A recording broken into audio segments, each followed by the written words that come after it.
Blood splatters from the contestants' heads. When a player wins, the so-called death sequence begins. The game narrator instructs the player to finish, and I quote, finish his opponent. My parents were very worried about the violence in Mortal Kombat because eventually they saw the news stories. They saw the news stories that were like, you could rip out someone's spine or you could light them on fire. Like, I had a friend who was not allowed to go to another friend's house because he had played Mortal Kombat with him. And we also really didn't see a lot of animated blood in video games back then. It seems so commonplace today. What is the difference in between this and violent movies? Why is it different? No one's looking at movies in the same way as they're looking at video games. So when Street Fighter 2 came out, I wasn't really too impressed by it. I think I finished it once, picked Zangief because I was a wrestling fan, and then kind of moved on. I eventually kind of fell in with a crowd that really got a lot out of Street Fighter 2. And so suddenly it became very apparent I need to get great at that game. One guy showed up and said, hey, have you heard of this other game, Mortal Kombat? Like, no, what is Mortal Kombat? And he said, well, you know, it's like Street Fighter, but you can fucking kill people. Okay, well, we need to go see this game right now.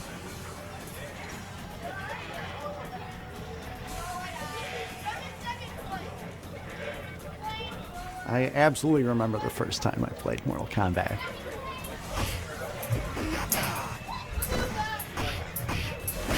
It was at Lions Family Fun, my favorite arcade. My dad would usually give my brother and me $5 each and let us run wild while he went shopping. I was at an arcade in Virginia. The Q Lounge in the Bronx, New York. It was a space that was half smoky pool hall, half arcade. He took us to an arcade 2 towns north, up to Santa Rosa. There was a place called Systems City. And it was like part skate shop, but in the back room, all the lights were off, and they had like 5 arcade machines back there. I see this huge crowd gathered around a new cabinet. And it was sitting there. There was nobody around it. No one was playing it. It was just sitting there. What is this? I just remember just like a big line around the cabinet. Everyone is crowded around Mortal Kombat. It is simultaneously exactly like and nothing like Street Fighter. You know, the film, the presentation, the real actors and actresses and all of that really just, it's so striking. In Mortal Kombat, when you're seeing those 2 big characters on the screen, I was just like, this is the coolest thing ever. Instantly, it was like, oh, it's digitized, it's real people. It was like, wow, this is incredible. It's like, how are they doing this? How did this game come to be? I was blown away by how it looked. Because it was a violent, bloody game. Like, that's the first time I've seen blood in a video game that I remembered. Even from a basic high punch, you just see blood flying out of these people's heads. Liu Kang wins. Even if I couldn't do the specials of certain characters, I could fall into a rhythm that just felt so good. Just like, you know, air kick, uppercut. And I was, oh, I feel like the baddest motherfucker in the world. In a time where you didn't see that kind of stuff in games and especially in arcades where kids were, you know, running around with their parents, and parents were still freaking out too, kind of seeing what was happening. My dad came up behind me. I didn't know this at the time, but the screen went dark. Kano ripped out a heart and held it up, blood dripping from it. And my dad went, oh, no, and whisked me out of the arcade. And that's when I knew I had to play that game because I was not allowed to play that game. People getting chopped in half and torsos being dismembered. Liu Kang wins. Flawless victory fatality. Oh, I didn't know you could do that in a video game. I didn't know that was allowed in a video game. And we're, you know, 16, 17 at the time. So this is the most exciting thing in the world. The endings and how every character had, even though Street Fighter, they had an ending, but Mortal Kombat was like the first thing that really affected me that was like, I really want to play all these characters to see what happens. And this is before YouTube, so it wasn't like you could just go on YouTube and watch it. You had to, you know, earn it, right? What's Kano's backstory? You know, what about Sonya? That's what we wanted to know about. And, you know, they specified a lot of it kind of in, you know, various screens and whatnot. You know, we were hooked. But it didn't take long from there for that game to be literally everywhere. Every single pizza place, 7-Eleven arcades, the arcades that were left at that point, all of them had a Mortal Kombat machine probably within a month. Okay, this game is a big deal. at my arcade. I had no idea if that translated outside my arcade. Then Mortal Monday happened. Not just the day itself, but the build up to it. Seeing the zeitgeist around it was huge. Conversations around Mortal Monday were happening, the first kind of big marketing push. Acclaim was clearly, they knew what they had in their hands, and so they were doing a much bigger effort in promoting it. I remember them telling us that they were going to spend $10 million to advertise this game. And I remember saying, you know, are you sure you want to put that kind of money behind this? And you know, in retrospect, of course that was a great decision. But I remember being really paranoid thinking, you know, that they were putting a lot on this game. The preparation for the release of Mortal Kombat was just massive. I was working at Babbage's software. Pre-sales had started early, so like we knew we were going to be just selling out. It was all I could talk about. I remember going to see a movie, I can't remember which film it was, and they were advertising Mortal Mondays, which was one of the greatest marketing blitzes in video game history. And it was just, you know, all these random kids yelling in the middle of a city street, Mortal Kombat, right? Mortal Kombat!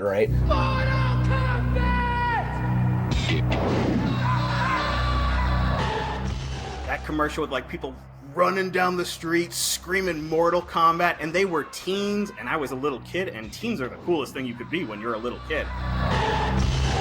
You don't have to show screenshots or anything else necessarily. Everybody knew.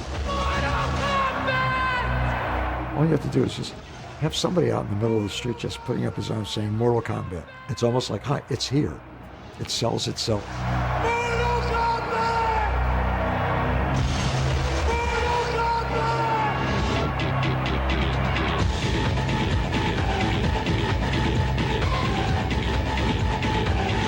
We were all like, yo, did you see that Mortal Kombat commercial?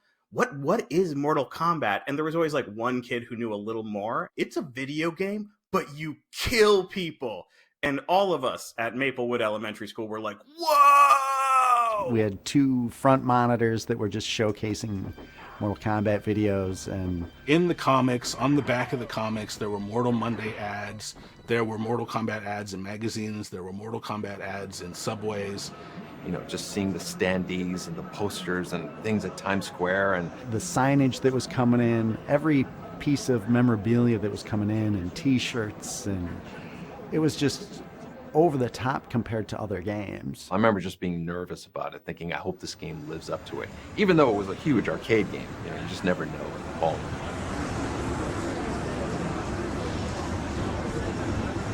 Ed. It was insane. There was a giant line, and it was just so exciting. That's when I realized, like, this is actually a bigger deal than maybe any video game that's come before it. Mortal Kombat became a pillar of popular culture within 12 months. It was, I think, the fastest a video game had ever exploded to date. Nothing could prepare you for it. It was, it was just insane. The local bowling alley may have had like a light gun game, but that's pretty much it. It was only the home versions that allowed us to experience the different franchises, and I feel like I unofficially speak for quite a lot of people our age, how important getting those home versions as good as they were was.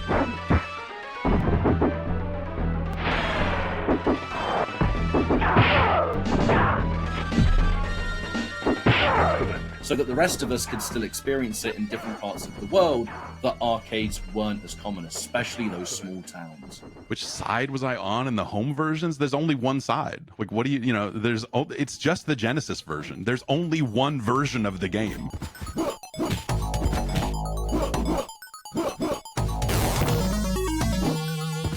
The Super Nintendo version is a travesty by comparison.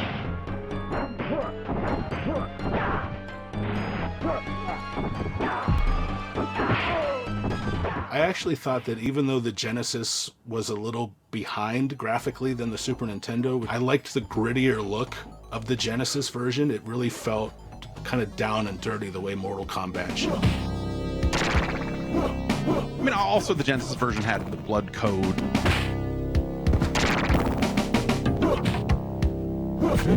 And the real fatalities and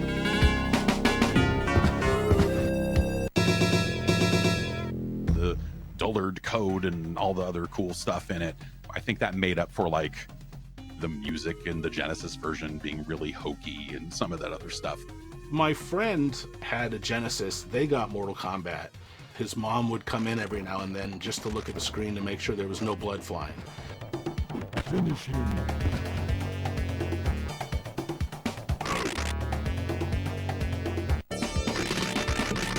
And so what we would do is we would enter the blood code, we'd play a match or two, and then we'd hit reset, turn off the blood code, keep playing when she came in, and then she'd leave and we'd turn the blood code back on.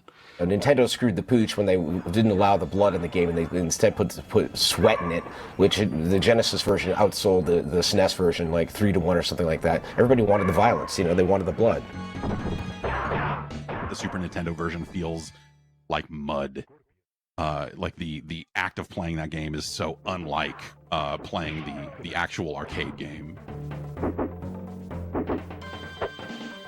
So I really wanted Mortal Kombat. Not just to fit in, but because I loved it. I wanted it so bad, but my family didn't have a ton of money. So I scraped together all the money I had, and I was able to finally afford Mortal Kombat for the Game Boy. And that game is a experience.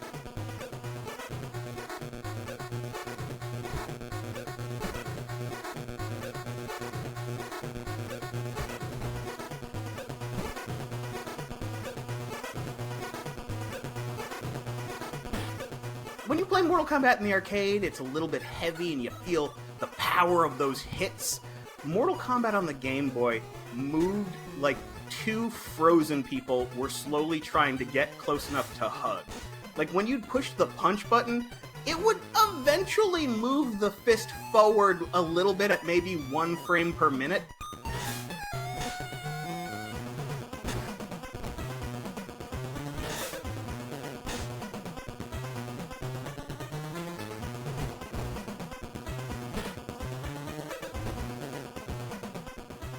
I cannot do a fatality in this game. I know for a fact they exist because the computer can do the fatalities on that pit level. Instead of having them fall off the stage onto spikes, at the end of each part of the level were just little drawn spikes in the background that you could knock them onto. And I think that was their like makeshift solution for having a stage-based fatality.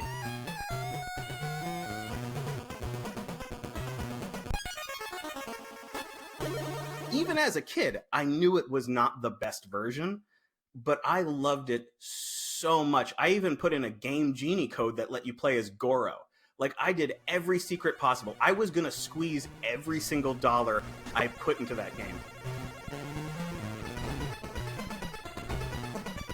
And I still own it, and I'll still play it occasionally because I'm kind of a masochist, but there's something special about it. There's something that's kind of like pure about a Mortal Kombat game that's so weird and watered down and slow that it almost circles back around to being kind of creepy and mysterious.